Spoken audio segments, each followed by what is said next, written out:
ನಮಸ್ಕಾರ ಗೆಳೆಯರಿ. ಹೋದ ಸಂಚಿಕೆಯಲ್ಲಿ ಮಾವಿನಕಾಯಿಗೆ ಕವರ್ ಹಾಕೋದನ್ನು ತೋರಿಸಿದ್ವಿ. ಇವಾಗ ಉಳಿದಿರೋ ಮಾವಿನಕಾಯಿ ಮತ್ತು ಕವರ್ ಹಾಕಿರೋ ಮಾವಿನಕಾಯಿ ಯಾವ ಥರ ಇರ್ತಾನೆ ತೋರಿಸ್ತೀನಿ. ಇದು ಉಳಿದಿರೋ ಮಾವಿನಕಾಯಿ ತೋರಿಸ್ತೀನಿ ತಡಿ ಒಂದು ನಿಮಿಷ. ಇದು ಕವರಿಂದ ಹೊರಗಡೆ ತೆಗೆದ್ರೆ ಈ ಕಲರ್ ಬರುತ್ತೆ. ಇದು ಕವರ್ ಹಾಕಿರುತ್ತಿಲ್ಲ, ಇದು ಕವರ್ ಹಾಕಿರೋದು. ಕವರ್ ಹಾಕಿಲ್ಲ, ಇದು ಹೇಗಿದೆ ನೋಡಿ. ಇದು ಕವರ್ ಹಾಕಿದೆ, ಇದು ಹೇಗಿದೆ ನೋಡಿ. ಇದೆಲ್ಲ ಗೊತ್ತಾಗುತ್ತಲ್ಲ ನಿಮ್ಮ ಡಿಫ್ರೆನ್ಸ್ ಏನಂತ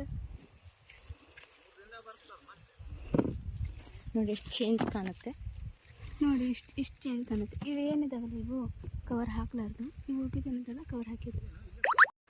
ಇವಾಗ ನಾವು ಕವರ್ ಹಾಕಿರೋದನ್ನು ಓಪನ್ ಮಾಡ್ತಾ ಇದ್ವಿ. ಯಾವ ಥರ ಇರುತ್ತೆ ಕಲರು ನೋಡೋಣ.